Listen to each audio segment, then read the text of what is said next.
Hey everyone, Tin Man here, back with another episode of Precise Plays, the series where I do replay review of dungeon and raid gameplay. Today we've got Huntsman Altimor in heroic Castle Nathria. This three-phase fight is almost entirely two-target cleave, which my Frost Mage will excel at due to the splitting ice talent.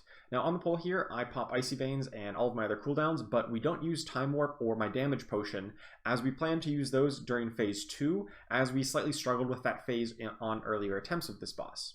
There's not too many mechanics to worry about right away. Ranged is going to be loosely spread around the boss to minimize damage from his spread shot attack, and occasionally these big red arrows are going to go out, and whoever's targeted by them should not move, while everyone else gets out of the way. This is made easier by the fact that we're already pre-spread.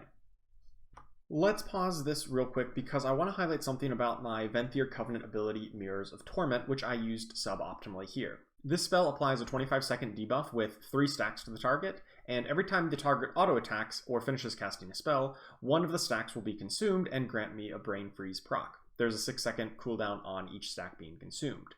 So let's rewind and watch what happened in slow motion. I cast the spell on Huntsman Altimor, and while 1 stack is consumed rather quickly, it then sits at 2 stacks for quite a while not being consumed. It seems like Huntsman doesn't really do that many auto attacks very quickly, and the procs that do happen occur when he casts his spell. At the end of the 25-second duration, it only triggered twice, so I missed 1/3 of the power of the spell. In the future, I think it would be better to cast on his bear rather than on the boss himself, as the bear melee attacks much more often, and I probably won't miss out on procs like this in the future. Even though I do get a Brain Freeze proc right here, that is from my Frostbolt, not from the Mirrors of Torment. Occasionally here in phase 1, the boss's pet bear will jump onto a random player, and you need to soak that big red circle with just a few other raid members who are nearby. This leap mechanic was the main reason that I wasn't using Blizzard in my rotation here, but as a Frost Mage, I really should be using Blizzard on 2 targets to maximize damage. But since one of them somewhat frequently leaps out of it, I thought it might not be worth it. I'm also using the Slick Ice legendary, which is more single target focused and doesn't interact with Blizzard at all, but eventually I think once I can craft it, the Glacial Fragments legendary will be better for this fight, which will make Blizzard much more important to keep up at all times. So for future kills, I do think I'll try to weave in Blizzard more often into my rotation here, and try to time it so that it gets maximum uptime on both of them in it. So as we kill off the first of the pets, we transition into phase 2 as he calls Barghast. And this is where our group decided to pop Bloodlust and our damage potions just because we were struggling with this on previous pulls and we just want to get through this phase as quickly as possible. Now this ad needs to be tanked further away from the boss, at least initially, because he drops off some ads that need to be CC'd and interrupted so that they don't cast a mechanic that might wipe the raid here. So my job is to polymorph the one that is closest to the boss. So you see I quickly turn around there and polymorph the one closest, while our other mage in our group will polymorph the one furthest away. That's what we agreed on beforehand, just to make sure we don't overlap our CCs. So we do lose a little bit of cleave damage here, as the tank does have to pull the bear away on occasion, and so I'm not quite dealing as much damage as I would like during this phase with a little bit less cleave, but that's okay, as long as those ads are controlled, this phase will be just.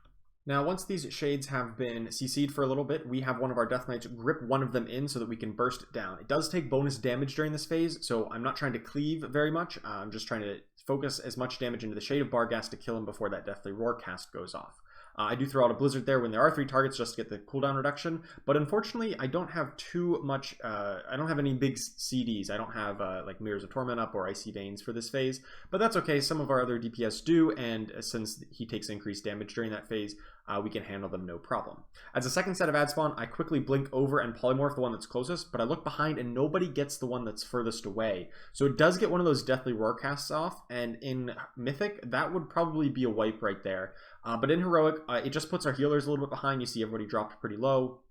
I probably should have walked up forward to get into these Spirit Links a little bit sooner. Instead, I just used my Health Stone to keep myself up. But I probably should have just not greeted for damage and try to move up into those Healing Rain effects a little bit sooner, just to take the pressure off the healers because they were behind due to that cast. We do the exact same strategy as before, where we grip in the Shade of Barghast after it's been CC'd for a little while. And I'm just single target focusing here. I'm not even throwing out a Blizzard, although maybe I could have just to get a little bit of the cleave damage out there. But I was just really single target focusing here, trying to Frostbolt and get those procs. Unfortunately, I don't get too many procs, so I don't do a ton of damage here until it's almost dead. But you know, as long as we get that dead, the overall damage is not that important. You just need to make sure those are under control. Going into phase 3 here with Hecutus, there is a lot of raid-wide AoE damage going out, as every time he moves, he will pulse AoE damage to the raid, and he'll also mark some players with these big brown circles that they have to run out to the corners of the room just to preserve space for everybody else. In this phase, although you still want to be loosely spread around the boss so that you can dodge the Sin Seeker and the big frontal spread shot, you do want to stay a little bit closer to melee just because stacked up healing. You want to be just on the edges of things like Healing Rain and Efflorescence here, so you don't want to be like spread out all in the corners of the room. That's just going to be very stressful for your healers to try to heal you there.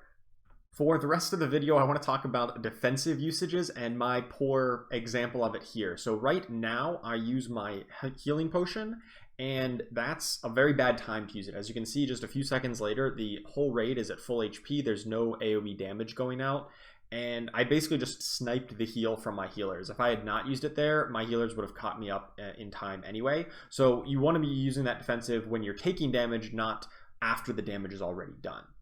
I'm about to be targeted by one of those circles, so let's slow it down to cover exactly how I misplayed this. The first thing that I should have done after being targeted is activate Alter Time. This ability would allow me to instantly come back to the group and be nearly full health once I got back. I don't do this. There's also raid AoE damage going on as I am moving out. I'm spamming instants for damage rather than using a single GCD for either Ice Barrier or Mirror Images, both of which could have prevented some of the damage while I'm not in the Healing Rain. And finally, I don't even go all the way out to the edges of the room, partially because I'm dropping low and I don't want to outrange the healers, but if I had used those defensives, then I would have been more comfortable in doing so to preserve space for everybody else. When the puddle does drop, I quickly blink back to get into melee range and Ice Block after dropping as low as 217 HP. Now that is way too close, and the fact that I still had all 3 defensives available means that I was just tunneling way too hard on DPS and not keeping myself alive. The misuse of a healing potion earlier on only exacerbated this problem. I was definitely a bit flustered from barely surviving that I overlapped my Rune of Power and Icy Veins, which is not ideal, but luckily the fight is very easy once the final bear dies so that the DPS loss is minimal as we finish off the last few percent. That does it for Heroic Huntsman Altimor. I hope you learned something from this replay review. I really look forward to doing more raid fights on Heroic and Mythic once it releases. Thanks so much for watching, and I will see you next time.